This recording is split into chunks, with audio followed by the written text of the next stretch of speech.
વધુમાં વધુ સમય તમારો અત્યારે મોબાઈલની અંદર જઈ રહ્યો છે. જે નોન લિવિંગ છે એ તમને અત્યારે રમાડી રહ્યો છે. આજથી 10-15 વર્ષ પહેલાં અમારી શિબિરની અંદર અમે સિગરેટ માટે બોલતા હતા, દારૂ માટે બોલતા હતા કે આ એક 3 ઇંચની સિગરેટ 6 ફૂટના માણસને ખતમ કરી શકે છે. હવે અમારે એમ કહેવું પડશે 6 ઇંચનો મોબાઈલ 6 ફૂટના માણસના જીવનની પથારી ફેરવી શકે છે. આખા દિવસની અંદર તમારા કેટલા કલાક થાય છે. હમણાં મેં એક જગ્યાએ વાંચ્યું, અમેરિકામાં લાસ વેગાસ છે. સાંભળીશ? કેમ સાંભળ્યું? તમારે કઈ લેવા દેવા? શું વખણાય છે ત્યાંનું? કસિનો. એ અમેરિકાના લાસ વેગાસની અંદર, હજી હમણાંની જ વાત કરું છું, એરોન નામના એક માણસે મેરેજ કર્યા. કોની સાથે કર્યા? મોબાઈલની સાથે. મોબાઈલની સાથે. એ ચર્ચની અંદર ગયો, પાદરીને કીધું કે મારે મેરેજ કરવા છે. Come on.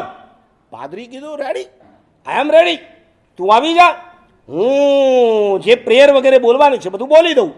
અને એણે કીધું ક્યાં છોકરી ક્યાં છે? એને ખિસ્સામાંથી કાઢી. આની સાથે પાદરીને ચક્કર આવવા માંડ્યા. આની સાથે યસ, આની સાથે મારે મેરેજ કરવાના છે. ઓલા ઈસુ ખ્રિસ્તને પ્રાર્થના કરી, ભગવાન હવે આ શું જમાનો આવ્યો છે, મારે કોની સાથે? અને આજે જે અમેરિકામાં ચાલે છે, આફ્ટર 10 યર્સ કદાચ ઇન્ડિયામાં આના જેવી જાહેરાતો સાંભળવા મળશે. કઈ ખબર છે?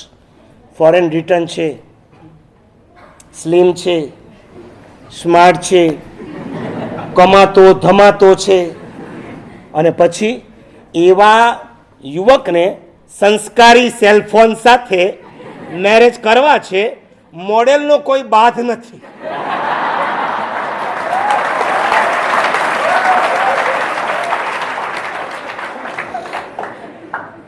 અને પછી ઇન્ડિયાના ગોરજીઓ પણ હવે મજાના આવ્યા છે. 10 વર્ષમાં તો ઇન્ડિયાના ગોરજીઓ બદલાઈ જવાના છે. એ વિધિ કરાવશે, 4 ફેરા ફરાવશે ત્યારે ઓમ ટીવી, અરે ઓમ મોબાઈલ આવ્યો, એન્ડ્રોઈડ આવ્યો, વોટ્સએપ આવ્યો, સેલ ફોન આવ્યો, બધી કંપનીના નામ બોલાવી મંત્રોચ્ચાર કરી લગ્ન કરાવીને પછી તમને સપ્તપદીના 7 વચન આપશે. મેરેજ નથી કર્યા ને તમે? કરશો એટલે બધું જ ભાન પડી જવાનું છે. ત્યાં સપ્તપદીના 7 વચન હોય છે. વર્તમાન હિન્દુસ્તાનની વિધિમાં સપ્તપદીના 7 વચન કયા હોય છે એમાં તમારે અત્યારે ઊંડા ઉતરવાની જરૂર નથી. પણ મેં નવા 7 વચન તમારા માટે શોધી રાખ્યા છે કે હવે જ્યારે સેલફોનની સાથે મેરેજ થશે, મોબાઈલની સાથે મેરેજ થશે, ત્યારે ઓલો ગુરજી બોલશે પહેલું વચન કે મારા મોબાઈલની બેટરીને હું રોજ ચાર્જ કરીશ. નંબર 2, હું બોલીશ, તમે નંબર ગણતા રહેજો.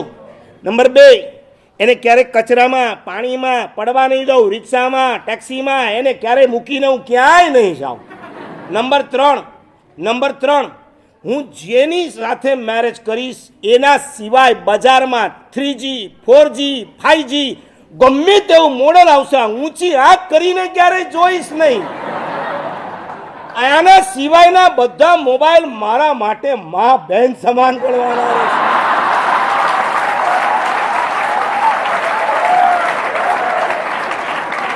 નંબર 4, જ્યારે એનું રિચાર્જ કરાવવાનું હશે, રિપેરિંગ કરાવવાનું હશે, મારા ખર્ચે કરીશ. આખી જિંદગી સુધી હું એને નભાવી લઈશ.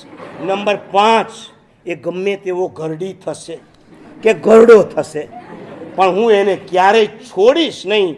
મારી જવાબદારી છે, જિંદગીના છેલ્લા શ્વાસ સુધી હું એને મારી સાથે રાખીશ. નંબર 6, સંસારમાં પતિ અને પત્ની એકબીજાના સાથે સહાયથી જીવનમાં પ્રોગ્રેસ કરતા હોય છે.